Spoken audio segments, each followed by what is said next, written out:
Welcome, everyone. Thank you so much for joining us. I'm Debra Eckerling, author of Your Goal Guide and creator of the Deb Method for Goal Setting Simplified. You can't reach your goals on your own, you need your people. So each week I bring together some of my people to dive into the topic, and I'm glad that you've been persuaded to join us. See what I did there? Because today we're talking about the art of persuasion. Okay, it was a little lame, but thank you for rolling with it. This is GoalChat Live, and if you're joining us live, we thank you. You can also catch the replay and or listen to this as the GoalChat podcast on the Marketing Podcast Network, where we release new episodes every Thursday. And again, Persuasion. I know that was like absolutely no transition, but I'm okay with that. And we have such a great panel for this one. We have Beth Granger, who I've known for like ages. We met through Vivica von Rosen, like I think even pre-pandemic. It was one of those, we're in each other's world. We need to actually know each other. So really happy to have you back because I know you're all about the conversation. So that's why we needed to have you on here. We also have Carlee Myers, who I met via GEM networking.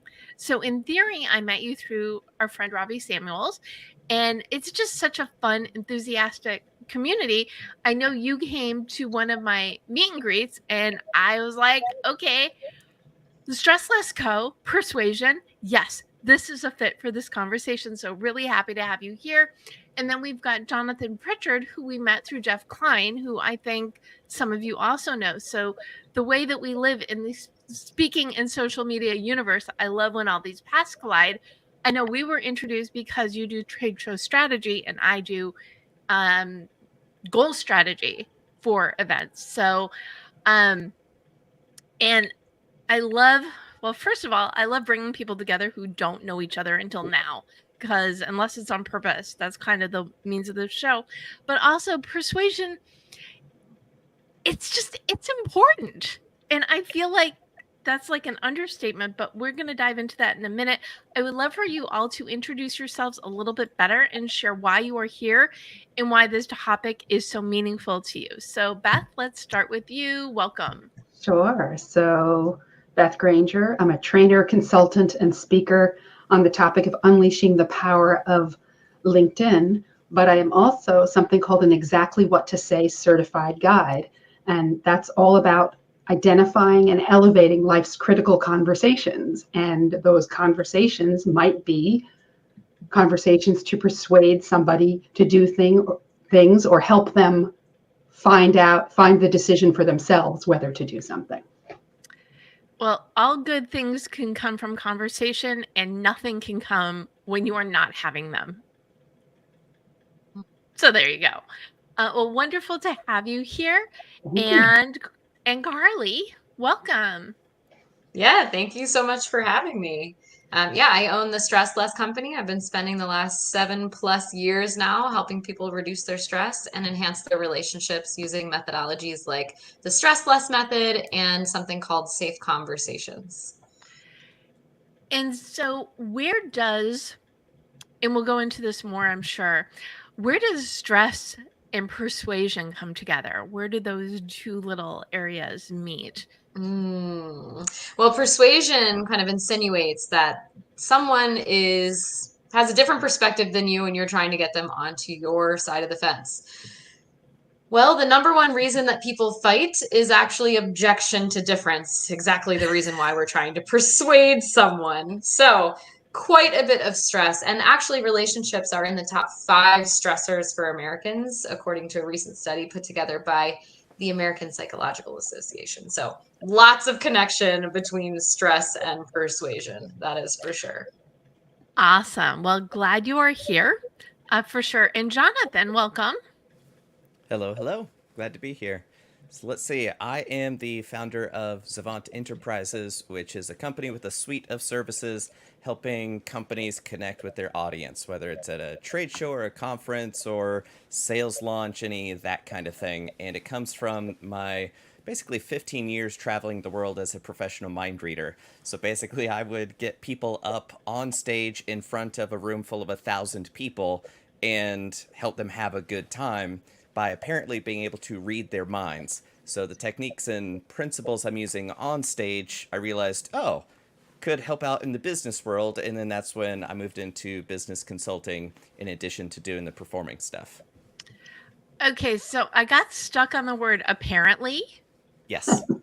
So explain. Apparently read minds.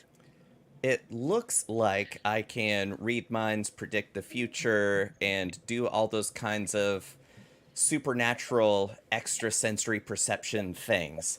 But really, it's all communication skills, applied psychology, showmanship, and moxie done really well. So I don't claim to have any kind of supernatural skill that nobody's born with except me. I'm not special. I've just spent a lifetime learning how to communicate with people. Okay, well, first of all, we're all special. And second of all, that's so cool. Well, thank you. And I think all of these skills come together, which is why I'm really excited to dive into this conversation. So let's start with a softball that can have like how many gazillion answers, but what is persuasion? Jonathan? Let's see. As quickly as I can, I think of it as a matrix, a 4-quadrant matrix. Are you trying to change behavior or beliefs for my benefit or everybody's benefit? So trying to change behavior to my benefit is coercion, give me your money. And then trying to change your beliefs to my benefit is manipulation, usually by withholding facts and information that you would need to make a fully informed decision. On the other side, if I'm trying to benefit everybody in this dynamic and I'm trying to change your behavior, that is influence. I'm trying to influence you to go to this restaurant because I know you'll love it. If I'm trying to change your beliefs to the betterment of everybody, then that is persuasion. So to me, it's helping change somebody's belief to their improvement and everybody else involved in the relationship. So the betterhood, mostly, right? Right. To me, that's the only way that makes sense. Because most of the time when you say persuasion, and they're like, ew, persuasion's icky, it's because they're confused about what it is, and they usually think they're talking about manipulation, whereas coercion is very obviously bad. Like, you're robbing somebody. I'm going to use a knife to persuade you to give me your money. Like, no, that's coercion. So that's why, to me, the distinction is helping somebody change their beliefs to improve their life or everybody's life, which is in sales. If I'm really the best person to solve your problem, I have to persuade you into believing that I'm the best person for the job, because it's who you believe will do the best job that you hire, not the person who's actually best at it. So if you are the best, you better be good at persuading people to understand you're the best. Otherwise, you're going to be real frustrated when the guy who's better at persuasion than you are, but nowhere near as good at your skill as you are, gets the job. I so get why you do what you do, and you do it so well. So thank you for that persuasive argument about persuasion. Beth, do you have something different or to add to this? Well, I love that matrix, and I think I need you to write it down, or I'll have to rewatch this to write it down for myself. I really do like that, because persuasion does when you hear it, you think it's a negative thing.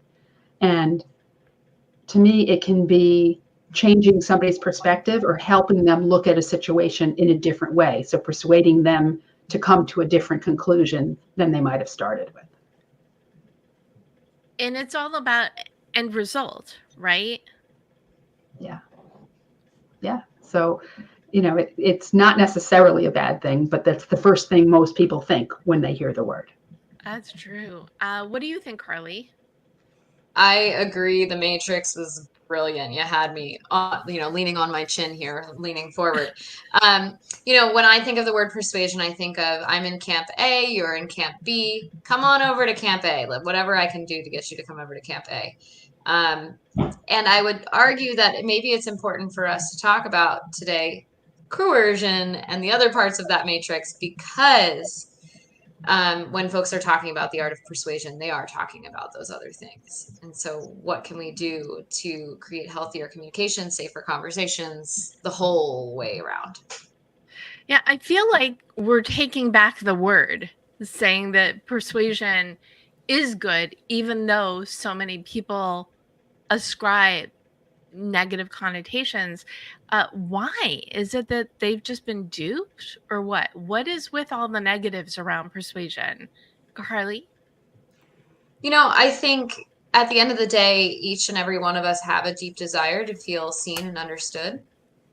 And oftentimes we as humans, we mean well.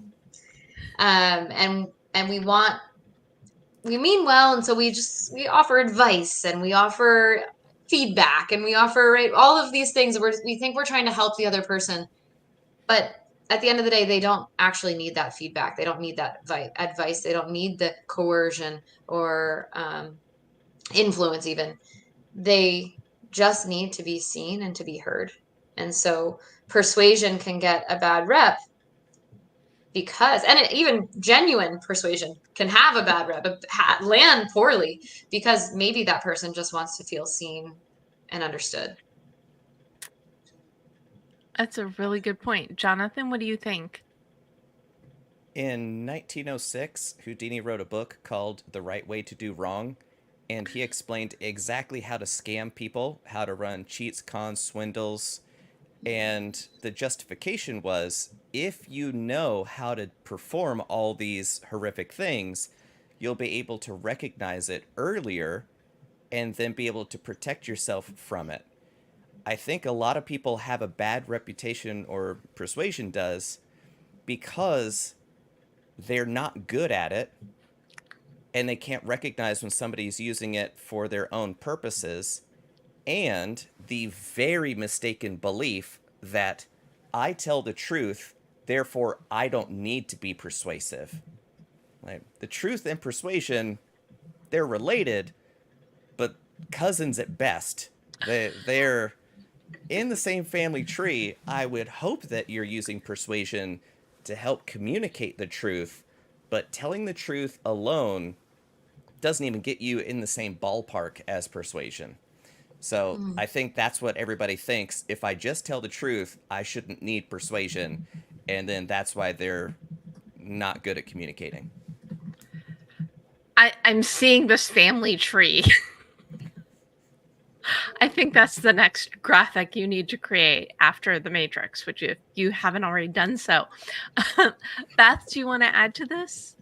It's so interesting, the different ways to say the same thing, but it's really, to me, what you were saying about the truth. No, I mean, that doesn't mean somebody has the belief in that. Somebody can say, I don't believe you, right? So even if you're saying something that's the truth, plus it might not be, whatever that thing is, whatever that truth is, might not be the right, still might not be the right answer or the right path or the right whatever for that person.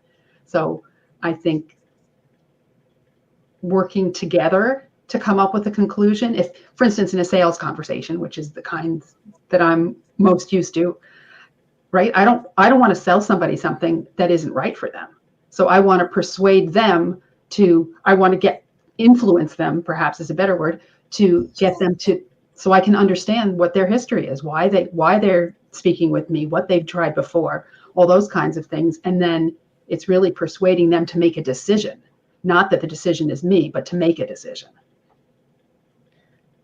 So I'm like jumping the line in terms of my questions, because I think this is a common theme as well, is most people just aren't that good at persuasion. And even if they are good, they can always be better. So how can people get better at persuasion? Beth? I think by having stronger conversations, and that starts with curiosity. So the more questions they ask, the better they get to know somebody. That's the first place to start. And the second place? Just continuing to do it, right? Practicing, having those conversations over and over and over, and really listening to the person, not reading from a script, for instance, and just not waiting for the answer and reading that next question on your list. Oh my goodness. How many people have been on the call with the telemarketer who's just reading, right? And you're like, come on, ditch the script. I am a person. Stop treating me like I am not one, right? 100%. 100%. And what do you think, Jonathan? What can people do to get better at conversations? I think of it a lot like painting.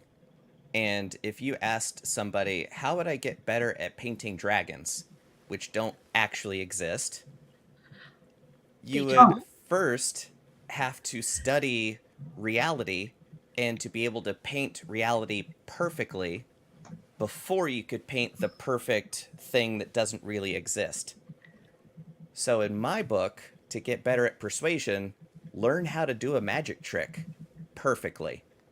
Because you'll understand timing, tone of voice, the words you use, your body language, everything comes together to communicate. And only when you can communicate that lie perfectly will you understand how difficult it is to communicate the truth and have somebody believe in it. So, weirdly, learn how to lie perfectly if you want to be a better persuader in an ethical way.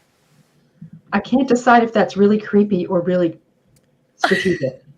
It's Probably scary both. good is what it is. And my mentor, James Randi, his documentary is on Netflix, and it's called An Honest Liar. And he told me, he goes, Jonathan, we're honest liars. We stand on stage, we tell people we're going to lie to them, and then we do, and that's the only reason it's honest. What really got him going is seeing somebody use the principles of magic to fraud people and to lie, cheat, and steal. So that was kind of his mission in life, is to help people see when they're being lied to or manipulated by way of these principles that make magic work. Okay, so to be better at persuasion, you need to learn how to make convincing arguments against things that do exist, so you can do it with things that don't exist. And then practice magic so you become good at lying, and then use those principles for telling the truth. Yes, because you don't know how hard it is to tell the truth until you try to tell a lie that people would believe in, and then you try it, and then you realize just how bad you are at it. But getting to perform the trick, it starts at I saw what you did, and then you're very discouraged. But then your friends will be like, oh, that's an interesting puzzle. I wonder how you did that. Then without changing much, it goes into miracle territory where people go, how did you know that? No, seriously, were you born with the gift? How did you do that? That's when you've understood all the elements that go into persuasion and communication, and then you can consciously put those in service of your message in an honest, ethical way. So we could say that persuasion is magic. I like to think so. That's still pretty cool. Okay, Carlee's having fun down there. What is your take about getting better at persuasion? All right, I knew that I was going to be controversial on this panel. I already knew it going in. I actually think if I were to answer this question directly, I would say to get better at persuasion, you simply have to be a great role model. For perhaps you don't actually have to persuade at all. That is not the best route to go. Because at the end of the day, what we're doing is then we're stepping on someone else's sense of selfhood, their identity, who they really are. And so that is, I think, why persuasion, even with the best intentions, can feel so icky, because at the core of it, we could be saying what you believe is incorrect. Even if, maybe there is some reality in which everyone agrees except for that person that it's incorrect. I would say to get better at persuasion, if you want someone to go to the where the grass is greener, then role model what the grass is greener really looks like. take a step back from trying to change that person's mind and just live your life from that perspective. Okay, so I love this. So by being good, and this kind of calls back to something Jonathan said at the onset, it would be great if the best person for the job always got the job. But because of perception, you need to not only be the best person for the job, which is what you're saying, Carlee, is you need to find ways to show that you are indeed that best person. Did I get it? I think to be the best role model for the job, like for instance, let's say I'm all about stress management. Okay, well then how am I, and that is what I'm all about, right? So how do I display that? Well, I show up calm, I show up collected, I show up perhaps with a specific kind of positive energy of any of the range. And that can be persuasive. Like, yeah, that's who she is. Okay, cool. Okay, then what's the next level in terms of sales, in terms of business? Perhaps it's not about persuasion again, but perhaps it's about visibility. It's about being seen amongst the crowd and being visible amongst the crowd. Although I do see where we're going with this in terms of business and sales. But perhaps there's a way to go about it that involves much more ease and authenticity in our relationships. Okay, so you want to be who you are, like, all the time. I say this frequently. Find someone who loves goals as much as I do. I dare you. Be visible, show up, and be authentic. And wouldn't it be great? And I see the response I'm going to get from Jonathan, so I'm going to predict. Wouldn't it be great as if that was all that it took? Is that all that it takes, Jonathan? He's shaking. If you're listening, he is shaking his head, and Beth and Carlee are laughing. No, because when you're on stage in front of 1,000 people, you want your message to be in alignment with who you are as a person. It can destroy yourself if you have a stage persona that's completely at odds with how you want to live your life, and then now there's this entity that you feed with your time and energy that is completely opposite of who you are. And now you're trapped in that perception as the character when you're out and about, and then people think you're the character. That's horrific. So I like alignment with your highest principles more than I like authenticity, because when I'm on stage, you don't want the frustrated dad part of me when my toddler is throwing a tantrum. Like, that's authentic. However, it is distracting from the message that I'm trying to communicate on stage. So I try not to have a stage character that's super different. It's me with the parts that help you understand dialed up, and the parts that would distract you dialed down as much as possible. So I'm still me. I'm still in alignment with my mission. I'm not going to advocate for something that I wouldn't advocate for off stage.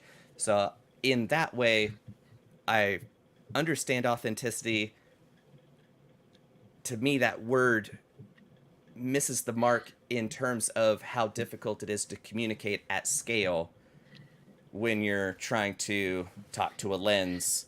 Like, authentically, I'd be freaked out because this thing never blinks and I don't know what to do with my hand, right? So to appear natural in a very unnatural situation, that's a part of communication. So yeah, that's why I like alignment better than authenticity, but I do want to have an honest representation of self in all contexts. And whatever means is expedient for that situation, I want to do that instead of, well, this is just who I am all the time. Take me or leave me. And I'm like, I'm going to leave you. Like, that's what happens there. Jonathan, I think we have a business idea there somewhere with something like an eye that blinks on your webcam or something. Oh. There's a business idea there. When I first started using a webcam, I put a picture behind it. So I was looking at a face rather than a a bright little pinhole light, right? Yeah. Yep. Off topic. I know. Admittedly disturbed by this idea. Not the picture, just the blinking lens. Well, you Yeah. know, Two. It would have to be two. they've got those privacy things that you could put over your lens for when you're not on camera or when you're, not want to be caught on camera. So why wouldn't you put one of those that's an eyelid with lashes on it? So anyway, Like now we're going into computer accessory territory. We can It's like the sell car headlights with the eyelashes. Now we've got them for our computer. well, I think reining us back in, one thing we can all agree on is that you need to start with who you are. And then you can dial it up from there, whether you're using the word authenticity or alignment. They both work. I love both of those words. And the D in the Deb method, it's determine your mission and everything grows from there, because you can't get what you want unless you know what that is, but also who you are and what is your purpose, what makes you unique and what drives you to do what it is that you do to make the world, people's lives, etc., better. So we start there, and then we've got to layer on the alignment / authenticity, so people know that the best person, which is you, is the one that needs to connect with the ideal clients, customers, and get the work. So, great. Sounds so simple. But is it? Is being persuasive as simple as that? Beth? I think it goes far beyond that, right? It's your confidence in the way you present yourself, your confidence, whether you actually know what you're talking about. Of course, there are people who don't know what they're talking about who are very persuasive, but I think it takes practice. For instance, how many people do you know, myself included, we started a business because we had a skill or an interest, not because we were salespeople. And sales can be seen as persuading sometimes. It depends how you look at it. But so I think it takes practice. I think it takes time for people to become persuasive. I actually, years ago, looked into this whole idea of comedy as a persuasive element. Now, I don't do comedy or anything like that, but I was looking into it, and making somebody laugh can be a very persuasive technique because it allows them to hear something without realizing they've heard it in a way. So I think there are lots of different techniques, and people need to experiment with them, try them, see what works for them. Oh, that's true too. And this is something that comes up a lot in these conversations. This is all meant for motivation and inspiration. Not everything we say is going to work for every single person who's watching, but ideally that there are pieces of it that you can take into who you are and what you do, so you get better at being you, get closer towards reaching your goals, and end result, the life that you want. And you mentioned humor, which I love. I am only funny when I am not trying to be funny.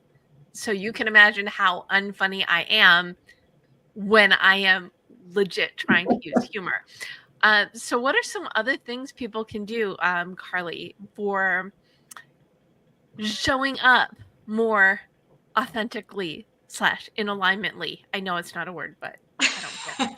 Well, I actually do want to go back to something Jonathan shared earlier, which was pretty provocative, I might add, which most of what you've been saying today has been quite provocative, and I think it's supposed to be to go down this art of persuasion thing, which is that you need to learn to lie good so that you can tell the truth good. And it really reminds me of an idea that I've heard related to, you really need to get to know your monsters really well so that you know how to tame your monsters really well. And there's nothing more admirable than someone who's learned to, like, who has a dark side but knows how to tame it and knows how to do good. I think the story that I've heard related to that is like there's nothing. I don't know if I don't remember quite the word, but let's say as in nothing inspiring or courageous about a rabbit, right? A rabbit doesn't have like, what's it going to do? You know, we're not really scared of it. But what about a lion who has this impulse to jump after its prey, but it doesn't? Wow, right? We're impressed by that. So that I just wanted to speak to that, Jonathan, because you reminded me of that story.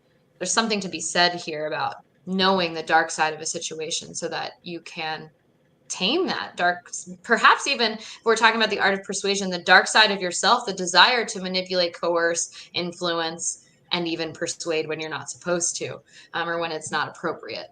So this is really an important part of the conversation. But in terms of showing up authentically or in alignment, I think that's, like I said, the best form of persuasion, because you don't have to then persuade. You get to just show. So how do you do that? That's a really challenging thing to do in today's world. It actually boils down to either incredible courage or incredible psychological safety in the communities that you build or that you're part of.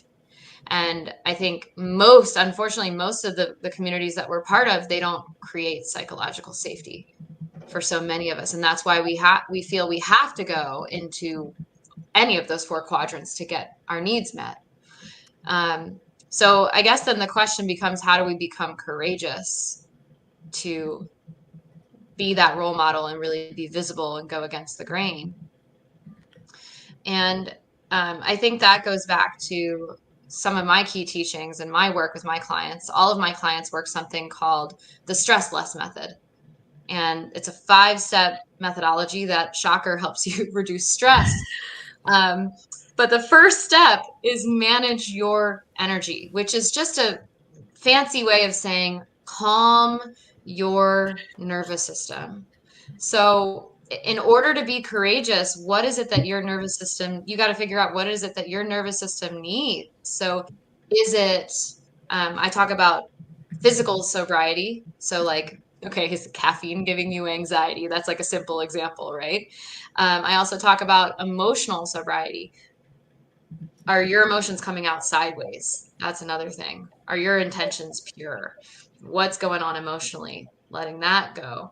And then all the gurus talk about mindfulness in the present moment, but there's something to be said for that, because when we're in the present moment, courage is so much easier. So much easier. So it starts with breathing and being in your body. Perhaps. Depends on the person. Right. Or rather, what being calm means to you. Yeah. It starts with a sense of safety within yourself, doing whatever you can to give yourself a sense of safety so that you can have the courage in perhaps in an unsafe and in an appropriately unsafe environment. I'm not saying a fully unsafe environment, but let's say like the business world, right? To show up as your authentic self. I like that. And again, Jonathan is nodding. So what do you think, Jonathan? What does it take to show up better? One way I found to be calm in challenging situations is to be more dangerous than the situation you're in. So if you want to talk about accepting your shadow self and doing that shadow work and bringing your monsters in, if you know you're a beast, this problem presents no challenge. Why even care? So that a lot of folks aren't even tapped into their monster self that could be used for good, so that the smallest challenge is overwhelming. And if you developed your ability to handle really difficult situations, what counts as a difficult situation, that bar has to go up and up, and you can still manage it. And you're like, oh, this thing that used to be a huge issue, I don't even think about it anymore. So that, to me, is my favorite way to be calm, is to just know how to handle crazy situations. May I jump in here? Yeah. You're reminding me of a question someone once asked me, which is, what is appropriate trust? And they asked me that question, and I was like, what a weird question. Let me think about that for a second. And my answer was that appropriate trust is trusting myself to be able to handle any situation, regardless of how it goes. So that means, so a lot of times when we talk about trust, we talk about what other people are going to do. Do we trust another person? But appropriate trust to me is, can I trust myself to handle whatever is going to come my way? And I think you're kind of speaking to that a little bit, is like, you're saying be more dangerous than the situation you're in, but it's also saying, like, acknowledge that you've got whatever it takes to conquer whatever it is. And there's a direct correlation between what we're talking about here and stress. Oftentimes stress comes up because we believe we are incapable of handling whatever it is. So that is, my Google's listening to me. There we go. It's like very fascinated in what we're talking about. Appropriate trust. Yeah. So I've lost my train of thought. Come back to me. Google was listening and got the best of me. Actually, so a question for you, or for anybody. We talk about, I'm in a group called National Speakers Association, and we have different conversations about getting on stage and whatever. And I think, I'm not a doctor, but I think in terms of our body's reaction to things, there's good stress, what we decide is good stress and bad stress, but our body feels it the same way, right? So the excitement and energy that is stressful to our bodies is a good thing, but then stress that where it's something we perceive as bad, like, our bodies can't tell the difference. So between excitement and something bad. Well, it's interesting because it shows up physically the same. Like, we get the adrenaline, the heart pounding, the armpits sweating, whatever. But the long-term implications of that stress are different based on, I think you were kind of getting to that, in terms of our side effects. So if we're experiencing eustress, which is like euphoric stress, good stress, we don't end up with the long-term side effects that we might get with distress, like cardiovascular disease, heart attack, stroke, reproductive issues. I mean, the list goes on. It's the same kind of physical symptoms, but it doesn't create the lasting harmful side effects, which is really interesting to think about. It's the magic of meaning. It is. And the other way that I define stress is that stress equals the thing plus our perception of the thing at the end of the day. An example I like to give is kayaking. Okay, for a long time, I grew up in an area where there were dams, like, I don't know, 1 million dams on every river. And I would always hear stories of people going over and drowning, or, basically going over, and that would be it for them. And so I developed this fear of going kayaking or canoeing on a river without, like, a company guiding my way, right? And I remember complaining to my dad about a friend who just wanted to throw the kayaks in the river. I'm like, could you believe this friend? They're insane. We're going to die. Like, this is awful. We need to plan our route. We need to have a company. We need to call the people, whatever. And my dad, so that was my stress response. Ooh, like, we're going to die, right? This is not a good idea. And my dad goes, what are you talking about? If you plop your kayak or canoe in the river, you go against the current, against the flow of the river, you will never find yourself at the top of a dam. You will always find yourself at the bottom. You go against the current of the river and you float your way back, and you will always be safe. And I was like, what are you talking about? Two totally different perceptions. So did he persuade you to do that? I don't know about that, but it was two totally different perceptions. And you can understand two totally different stress levels at the same time. So, I do think about that when I go kayaking. And in theory, the result being, oh, okay, it does not need to, it goes back to whether you think you can or you think you can't. You're right. Mm-hmm. It's taking the perception, which is going hand in hand with the persuasion. The other thing that you were saying, well, both/all of you, is the reason why some people freak out when the littlest thing happens to them is because they don't know real stress, real trauma. You see people who are, because everybody's lives all over the internet, freaking out about what one person might consider a small thing, but it's a big thing because they do not have that history behind. They don't know how to deal with it. And that perception is going to influence their reaction. I see you nodding. It could go both ways. From my perspective, it could go both ways. It could be lack of experience, but it could also be vastness of experience that have folks, tipping over, let's say, the edge of stress much easier. If we've got a nervous system that's on edge, the smallest thing, like an email, send us over the edge. So I just want to clarify that for listeners who maybe feel like, wait, this thing for other people is small. I don't want anyone to feel judged, but instead understood. But and this is another thing that comes up in these conversations all the time, is everybody's journey is different. We're all at a different, so that what is it, comparison analysis, or there's a better word than that, but basically don't. Your life is your life, your experience is your experience. As long as you're doing the best you can, go you. I've completely stuffed my conversation. Bad podcast host. Well, I can jump in on that because magicians are doing a thing that's amazing no matter where you grew up. They're operating at such a fundamental psychological level that it is pre-cultural. It's not culturally contextual that this would be amazing, that this thing just showed up out of nowhere.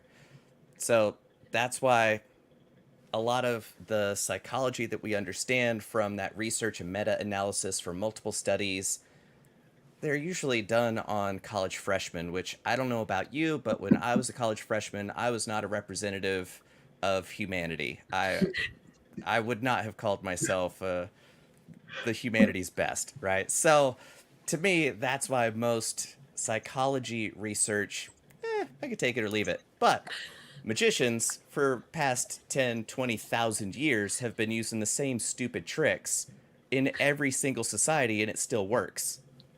Because human beings are wired the same way, if you understand it. So, yeah, there are some very, very few but universal approaches to human communication that work no matter what culture you grew up in. So that's why when people are like, everybody's journey is different, I'm like, is it? I've been in front of millions of people doing the same 6 stupid tricks, and they work. So in one way, yes. In another way, there's too much common to throw it all out. Jonathan, can you share, like, when you say the tricks, or what kind of tricks are you talking about? Since this is our first time meeting, I get the benefit of learning more. Pulling a rabbit out of a hat? That was back in the age where not a lot of people were eating all that great. And if you were able to pull dinner out of your hat, wouldn't that be amazing? The reason why you think of pulling a rabbit out of a hat as quintessential magic is because that was the archetypal representation of that generation's highest wish, right? Ooh. Or being able to pull money out of thin air. That was popular in the Great Depression.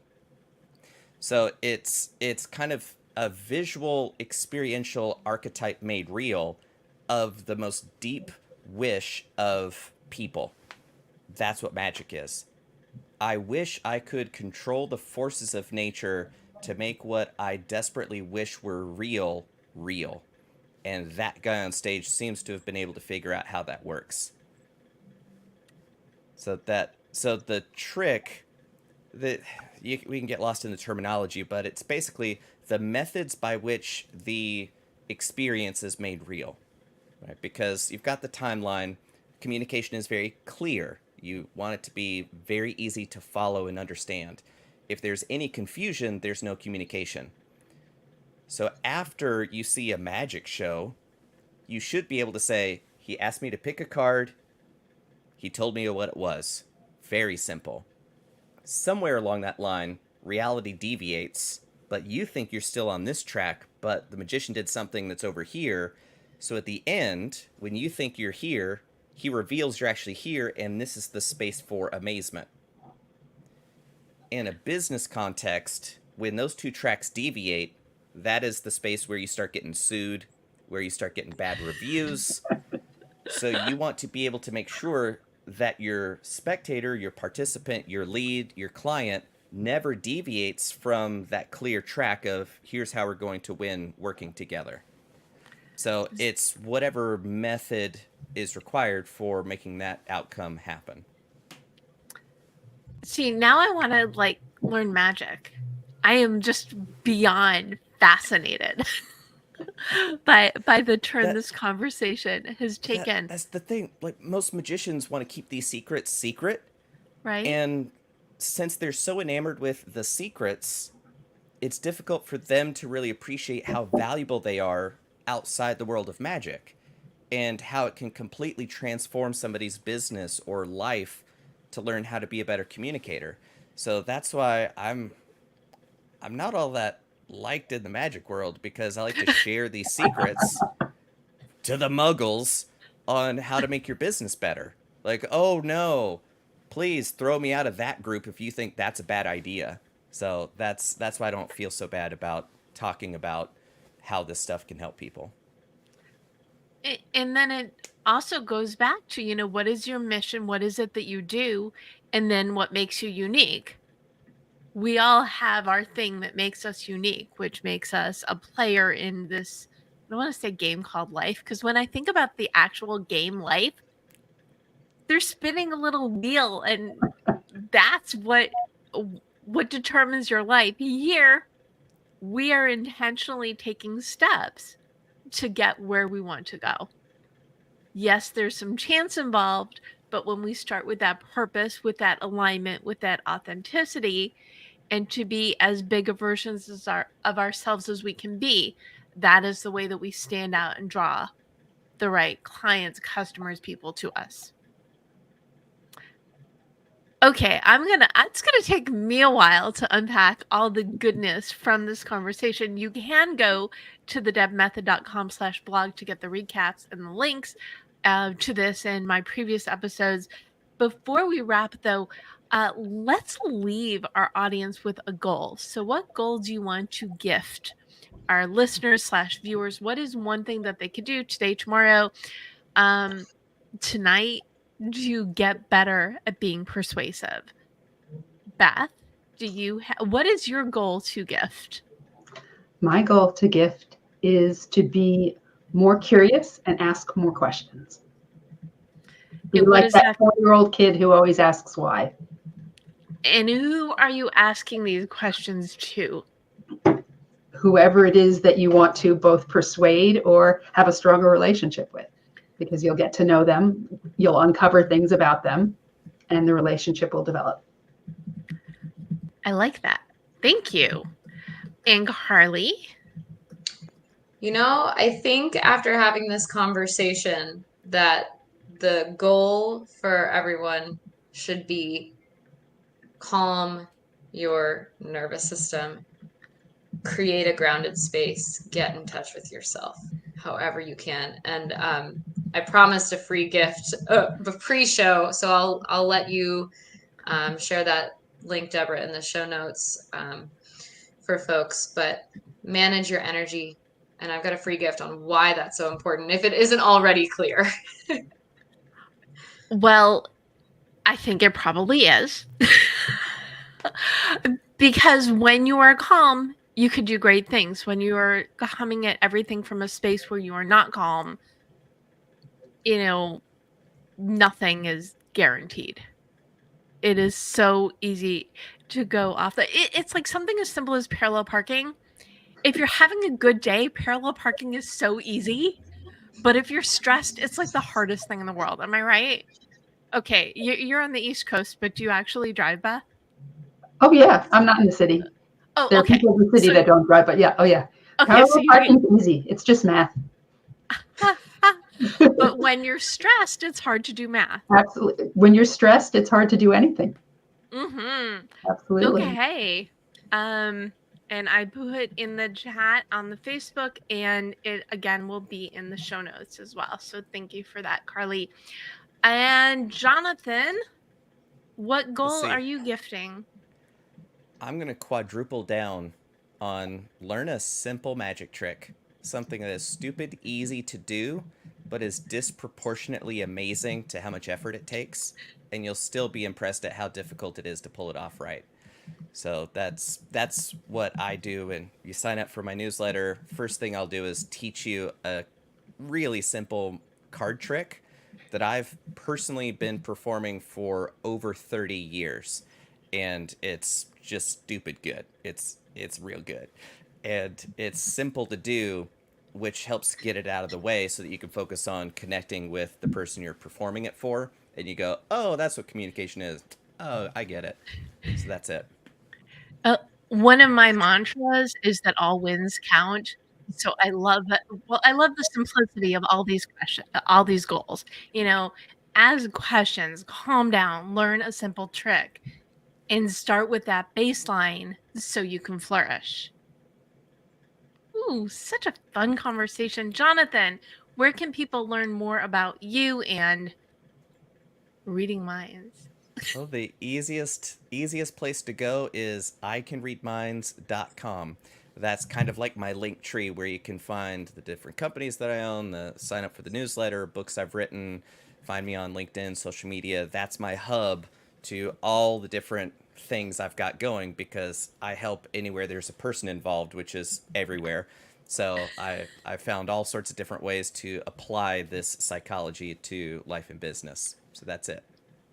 Awesome. And Carlee, where can people learn more about you? All right. Well, you can find me at stresslessco.com. Keep it simple. You can find me there, and on social media at the Stress Less Co. And Beth. Of course, BethGranger.com, and on LinkedIn, my favorite platform. And as I said before, you can go to thedebmethod.com/blog to get the recap for this and the previous conversations. You can follow me. I am at the Deb Method everywhere. And you can join us live 4 p.m. Pacific every Monday, and LinkedIn, Facebook, and YouTube. And then on Thursdays, again, episodes of GoalChat are live, which is basically this, but the audio version, at your favorite podcast platform. And GoalChat is part of the Marketing Podcast Network. And if you need a little bit of a nudge in the right direction of your goals, you can grab a copy of your goal guide at your favorite place to buy books. You've all been so persuasive in your take on the topic of persuasion. What final thought would you like to leave people with today, Beth? Oh, I know this is wacky, but I want to learn a magic trick, so learn that magic trick. That's my final thought. I'm with you. And if you are part of my Write On online community, and you have made a goal to learn a magic trick, please put that there, or in the comments of anywhere, in the comments of LinkedIn or Facebook or YouTube, claim that you're going to learn a magic trick, but then circle back and let us know how it goes. I love that your final thought was someone else's goal. It's awesome. And Carlee, what is your final thought? Honestly, my final thought based on our conversation is just how cool it is to be in a room full of people with a variety of different perspectives, persuading, like having conversations, potentially persuading each other on their perspective on persuasion. It's a little bit like Inception. So final thoughts are really grateful and thoroughly intrigued by all the perspectives in the room. Well, that is sort of one of my superpowers, is bringing together. And like I said, every now and then I do have people who know each other, but more often than not, it's just fun for me to bring you all together so you can learn from one another. And nothing brings me more joy than when I see people who've been on the show together connect and comment and tag in the feed. So thank you for being part of this great conversation, because we never know, especially when we bring such different people together, where the conversation will go. Jonathan, final thought. I want to leave with a cliffhanger. teasing a whole nother conversation, because there's a 7-step persuasion formula that if you follow it, you change minds. If you don't, you will never be persuasive. So if you want to know what that is, good luck. And we'll cover it next time. Okay, your host might have something to say about the cliffhanger, but what you're saying is there are 7 steps to being more persuasive. Yeah. I feel like it should be one of the, those jumble puzzles where we're coming up with all these great visual graphics for you, Jonathan. I hope you're writing them down. I'm seeing a word search with all they 7 exist. of the principles they in there. Exist. Does that exist? Yeah, I think almost entirely in pictures. So that's why most of the time I communicate in picture metaphors and that kind of thing. Yeah. But really, there's a 7-step persuasion formula that builds into sales processes, marketing, branding, the whole 9 yards. Okay. Can you give us the first one? Yes. Here are the symptoms you're experiencing in the words you use to describe them, right? Stated plainly, it's here's what you think the problem is. Because when people come to you as a consultant and they go, here's my problem, they're actually describing symptoms of the cause, but they won't listen to you until they know you've heard everything that they've said. So you have to explain the problem the way that they explained it to you. So first you go, so here's your situation, here's your problem, but in your head you're going, here's what they think the problem is. Because the symptoms they're experiencing are not the cause, but it's the only way they know how to communicate their challenge. And then it goes back to communication, being able to see, being able to talk, being able to not just hear, but listen. If we want to tie a really... That's why, right, mentalism is so special because it tells you about you. I don't tell you anything new. I don't add anything to the conversation. My only special superpower is telling you what you already know. But that is such a miracle that you'll remember it for the rest of your life. I am digesting every bit, and again, I love the different perspectives of it. It's listen. If you had only one superpower to be persuasive, it would be listening, and it's part of the communication, which you can only do if you are centered in feeling stress-free. So you did it. You all work hand in hand. Thank you so much, Beth Granger, Carlee Myers, and Jonathan Pritchard for joining me. Thank you for tuning in, whether you're watching GoalChat live or the replay or listening to the GoalChat podcast. Thank you for choosing yourself and your goals. You can be more persuasive. You've got the tools. So go on out there and go for it, because we know you can do it.